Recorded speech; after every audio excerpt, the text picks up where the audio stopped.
बिस्मिल्लाहिर्रहमानिर्रहीम। अस्सलाम वालेकुम मेंबर्स व्यूअर्स, होप सब खैर खैरियत से होंगे। आज की वीडियो तो जी बेसिकली तो आज उसमें डिस्कस करना था हमने कि मॉनेटरी पॉलिसी जो कि आ गई और 1% इंक्रीज़ हुआ है उसमें, plus at the same time जो आज पूरे मुल्क में ये जो पावर ब्रेकडाउन हुआ और वो तकरीबन अभी भी आई डोंट नो बहुत सी जगहों पर लाइट जो सी है शायद अभी भी नहीं आई, और जो आई अगर इसको भी अगर आप देखें तकरीबन आप कह लें 12 से 14 घंटे बाद जाकर कहीं जो सा लाइट जो सा है वो कुछ बेहतर होना शुरू हुई कुछ इलाकों में, सिटीज़ में। सो कंट्री वाइड इस तरह का पावर ब्रेकडाउन और इतने लंबे टाइम के लिए आई मीन ये पाकिस्तान में ही आप देख सकते हैं विदाउट एनी रीज़न। समझ से बाहर है कि जो चीज़ें हैं वो किस तरफ जा रही हैं, इकनॉमिकली, पॉलिटिकली। ये जो मॉनेटरी पॉलिसी और इस वक्त स्टॉक मार्केट लगता है कि बहुत छोटी चीज़ें जो सी इस वक्त हैं इन जो बड़े मसाइल हैं उनके सामने। तो दुआ यही होनी चाहिए कि अल्लाह करे मुल्क किसी जिसे कहते हैं डिज़ास्टर से बच जाए। अदरवाइज़ तो यकीन करें जो कि पहले एक कॉन्फिडेंस था कि खुदा न खास्ता हम डिफ़ॉल्ट नहीं हो सकते, डर भी लगता है कि पाकिस्तान में कुछ भी हो सकता है। नो बडी नोज़ जो हालात चल रहे हैं। अगर इन चीज़ों को सेट असाइड रखें तो मॉनेटरी पॉलिसी की तरफ आएँ तो देखें उसमें अब डिपेंड ये करता है कि जो 1% इंक्रीज़ हुआ 100 बेसिस पॉइंट का, तो क्या अब मार्केट कल डिप लेगी या रिकवरी आ सकती है, एक रैली बना सकती है। असल चीज़ ये है, उसको थोड़ा सा डिस्कस कर लेते हैं कौन से सेक्टर्स को थोड़ा सा हम फोकस करें, या कौन से स्टॉक्स तो हम डिस्कस करते रहते हैं और कुछ स्टॉक्स को हमने लास्ट वीक में टारगेट भी किया था, कल भी टारगेट किया था आज के लिए, ताकि चांस यही था कि उनमें एक तो मॉनेटरी पॉलिसी का शायद इतना इफेक्ट ना आए और प्लस उनमें एक रैली बन सकती है। तो ये थोड़ा सा क्विकली आज डिस्कस कर लेते हैं। तो सबसे पहले तो आ जाए जी मॉनेटरी पॉलिसी में देखें, एक तो मार्केट जो प्रेडिक्ट कर रही थी वो 100 basis point two 200 basis point यानी 1% से 2% जो सा ना वो जो सा वो प्रेडिक्ट कर रही थी। और जो मार्केट के अकॉर्डिंगली तकरीबन 150 बेसिस पॉइंट तक का मार्केट जो सा वो डिस्काउंट ऑलरेडी कर चुकी थी। आपने देखा कि मार्केट ने एक अच्छा खासा डिप लिया रिसेंट डेज़ में। अब 100 बेसिस पॉइंट बेसिकली अगर आप देखें तो टेक्निकली वो जोन सा है ओवरऑल तो डिस्काउंट रेट का इंक्रीज़ होना स्टॉक मार्केट के ज़्यादातर सेक्टर्स में जोन सा उनके स्टॉक्स के लिए वो अच्छा नहीं होता और डेफिनेटली उन पे प्रेशर आता है। इन अ लॉन्ग रन भी उनकी बुक्स पे भी जो सा एक बर्डन आता है और उनकी ईपीएस भी इफ़ेक्ट करती है। तो अच्छी चीज़ तो ये स्टॉक मार्केट के लिए किसी तरह भी नहीं। जब भी डिस्काउंट रेट डिक्रीज़ करता है उसमें रिडक्शन आती है तो स्टॉक मार्केट बुलिश होती है, जब भी उसमें इंक्रीज़ होता है तो स्टॉक मार्केट पे डेफिनेटली प्रेशर आता है। But at the same time जब किसी चीज़ की रूमर्स आ जाएं पहले और उसके अकॉर्डिंगली उसका इफ़ेक्ट जो अगर आप देखें कि वो मार्केट पहले ही से ही लेना शुरू कर दे और उसमें जो आप प्रिडिक्ट कर रही हो मार्केट, तो अगर तो वो मार्केट की प्रेडिक्शन के इनलाइन हो तो फिर भी मार्केट थोड़ा सा अपने आप को बैलेंस कर लेती है। और अगर उस मार्केट हाई साइड पे प्रेडिक्ट कर रही हो और डिस्काउंट रेट थोड़ा लो साइड पे इंक्रीज़ हो तो फिर मार्केट अपने आप को बेहतर तरीके से जो है वो मैनेज कर लेती है। तो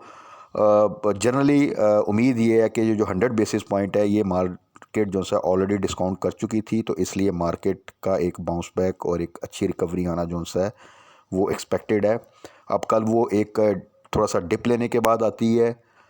या शुरू से ही आ जाती है, ये कल जो सा ना फर्दर मार्केट जो सा है वो जब ओपन होगी तो अकॉर्डिंगली पता चल जाएगा, क्योंकि बहुत सी न्यूज़ जो डिफरेंट हैं वो भी साथ जो सी अब इनलाइन कर जाती हैं वो पॉलिटिकल साइड पे हो, क्योंकि अभी पीटीआई ने आई थिंक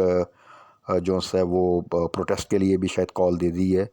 तो बाकी न्यूज़ भी जो सा है वो साथ इनलाइन करेंगी। लेकिन अगर यही डिस्काउंट रेट आपका 150 बेसिस पॉइंट या 200 बेसिस पॉइंट इंक्रीज़ हो जाता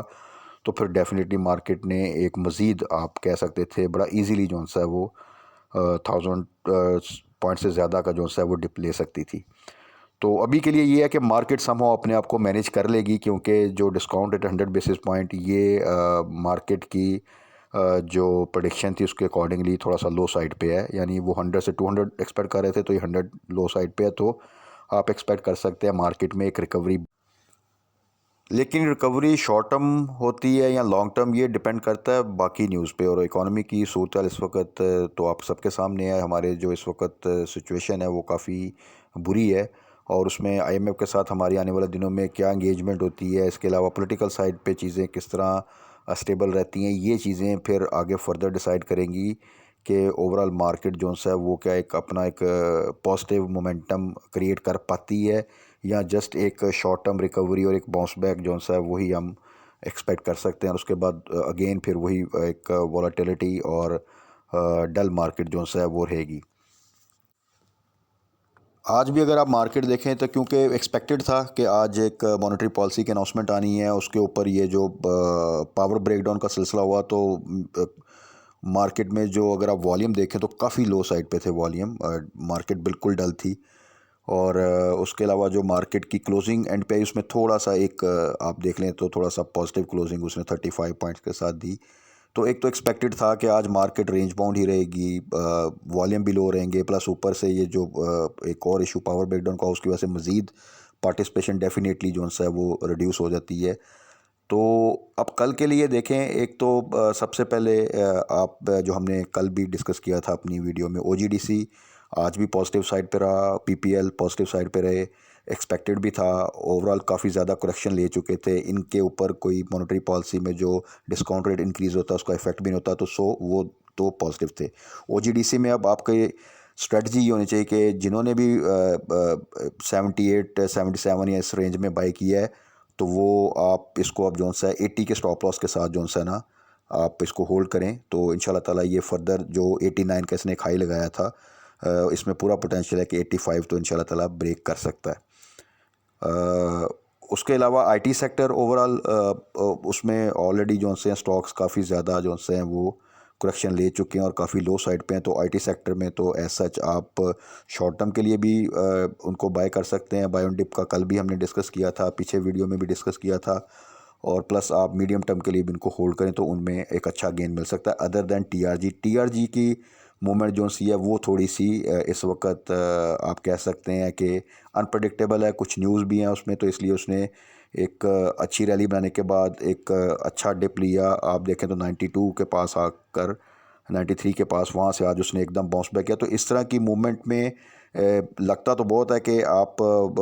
इसमें अगर एक एंट्री ले लें तो शायद आपको बड़ी अच्छी डे ट्रेड भी मिल जाए, बट उतनी एक्यूरेट मूवमेंट समटाइम आपको मिलती नहीं। तो जब ऐसा स्टॉक हो जो कि जिसकी मूवमेंट थोड़ी सी एग्रेसिव भी हो, अनप्रडिक्टेबल भी हो, तो उसमें थोड़ा सा अवॉइड करना बेहतर है, जबकि उसी सेक्टर में आपको स्टॉक्स बहुत अच्छे रेट पे मिल रहे हों विद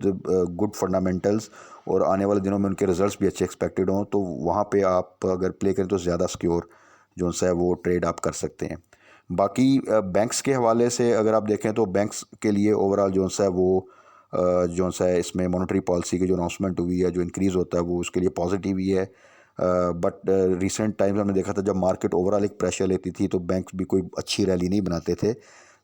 तो अभी जो प्रेजेंट सिनेरियो है उसमें बैंक्स ने भी एक करेक्शन ली, जो रिसेंट मार्केट की वॉलेटिलिटी रही, जो डिप आया, तो उस लिहाज से जो लोग बैंकिंग सेक्टर में ट्रेड करते हैं वो किसी भी अच्छे बैंक में, जिसमें मिज़ान बैंक भी है, UBL भी है, बैंक अल्फला है, उसमें आपको पता है बायबैक की न्यूज़ भी है, तो उन किसी भी बैंक में जिनमें वो ट्रेड करते हैं उनको आप बिल्कुल टारगेट कर सकते हैं, क्योंकि दिसंबर क्लोजिंग भी है, एनुअल रिजल्ट्स भी हैं, आगे पे आउट भी आ सकते हैं, बैंकिंग सेक्टर के रिजल्ट्स भी ठीक आते हैं, तो उस लिहाज से एक रैली आपको मिल सकती है। और ऑलरेडी बैंकिंग सेक्टर में स्टॉक जो है वो काफ़ी ज़्यादा डिप भी ले चुके हैं, करेक्ट भी कर चुके हैं और अच्छे रेट्स पर जो है वो अवेलेबल हैं। इस तरह ही ऑयल एंड गैस सेक्टर में तो OGDC, PPL, SNGP, ये तमाम जो से हबको पावर सेक्टर में आप देखें तो ये स्टॉक्स जो हैं इस वक्त करेक्शन के बाद उन रेट्स पर हैं कि जहाँ पे आप इनको टारगेट कर सकते हैं। बाकी इसके अलावा फूड सेक्टर में मिचेल्स फूड कल भी हमने डिस्कस किया था, आज के लिए भी उसको टारगेट किया था, और एग्जैक्टली अगर आज भी देखें तो वो 86 के पास आके दोबारा उसने जो है वो पॉजिटिव साइड पे मूव किया और अपनी वो स्ट्रेंथ शो कर रहा है नेगेटिव मार्केट में भी अब। तो जैसे ही मार्केट थोड़ा सा सपोर्ट करेगी उसमें एक अच्छी रैली बन सकती है। इस तरह ही प्रेमा जो है बहुत ज़बरदस्त इस वक्त अपनी प्राइस को मेंटेन कर रहा है और इस प्राइस से बस थोड़ी सी मार्केट सपोर्ट चाहिए तो एक अच्छी रैली बना सकता है। इसके अलावा अदर सेक्टर्स में अगर आप देखें तो हम नेटवर्क बहुत अच्छे रेट्स पर है, उसको भी टाइम टू टाइम हम डिस्कस कर लेते हैं, तो वहाँ पर उसको जो छोटे स्टॉक्स में एंट्री लेना चाहते हैं तो हम नेटवर्क को बिल्कुल टारगेट कर सकते हैं। इसी तरह हैस्कोल बिलो 6 जो है वो आप बिल्कुल उसको टारगेट कर सकते हैं। और TPLP जो है वो जो काफ़ी दिनों से आप देखें तो थोड़ा सा उस तरह की मूव नहीं बना रहा था जिस तरह की स्विंग ट्रेड उसने लास्ट ईयर दी। बट आने वाले दिनों में इंशाल्लाह ताला उम्मीद है अब कि वो उसमें दोबारा से मूवमेंट जो सी है वो एक अब अच्छी देखेंगे। सो TPLP जिन्होंने भी बाय किया हुआ है 16 के आसपास या 17 से नीचे, तो वो इसको बिल्कुल जो है वो होल्ड करें। और जिन्होंने रिसेंटली इसको एवरेज किया है 16 से नीचे या वहाँ पे बाय बैक किया है या फर्स्ट टाइम बाय किया है, तो उनके लिए तो इंशाल्लाह ताला जल्द ही जो है एक अच्छा गेन जो है वो मिल सकता है। तो वहाँ पर जो भी क्वांटिटी आपने एवरेज किया उसको आपने जो है पहले उसकी प्रॉफिट टेकिंग कर लेनी है तकरीबन 17 to 18 के दरमियान, और जो बाकी क्वांटिटी है उसको आपने 20 के लिए टारगेट कर लेना है। तो इंशाल्लाह ताला उम्मीद कल के लिए तो यही है कि मार्केट एक रिकवरी दिखा सकती है अच्छी। अल्लाह करे कि दूसरी तरफ से इकनॉमिक साइड पे या पॉलिटिकल साइड पे कोई ज़्यादा बुरी न्यूज़ ना आ जाए। अदरवाइज़ ये है कि इंशाल्लाह ताला ये जो मॉनेटरी पॉलिसी का इफ़ेक्ट है, ये जो इफ़ेक्ट है मार्केट ऑलरेडी ले चुकी थी, और ये इफ़ेक्ट इतना ज़्यादा बुरा नहीं होगा। दो कि आप वैसे देखें तो डिस्काउंट रेट में जो इंक्रीज़ है वो मार्केट के बहुत से सेक्टर्स और स्टॉक्स के लिए, जैसा कि पहले कहा, कि वो अच्छा जो है वो इम्पेक्ट नहीं डालता। बट प्रेजेंट सिनेरियो में इंशाल्लाह ताला उम्मीद है कि एक अच्छी रिकवरी हम एक्सपेक्ट कर सकते हैं। तो बाकी कल ये है कि फर्दर मार्केट क्लोजिंग के बाद हम डिस्कस कर लेंगे स्पेसिफिकली कि स्टॉक्स में हमने क्या स्ट्रेटजी रखनी है और कौन सा स्टॉक है जो कि आने वाले दिनों में कोई अच्छा गेन दे सकता है because of its upcoming result या उसमें कोई न्यूज़ है। स्टॉक्स जो हमने इस वीकेंड की वीडियो में डिस्कस किए थे या इससे पहले थर्सडे की वीडियो में डिस्कस किए, मोर और लेस वही प्राइस रेंज है, तो उनमें वही स्ट्रेटजी है, वो वीडियोस आप देख सकते हैं। बाकी कल की मार्केट क्लोजिंग के बाद हम फर्दर डिस्कस कर लेंगे कि हमारी क्या स्ट्रेटजी होनी चाहिए। तब तक अपना ख्याल रखिएगा, दुआ में याद रखिएगा। Stay blessed. अल्लाह हाफ़िज़।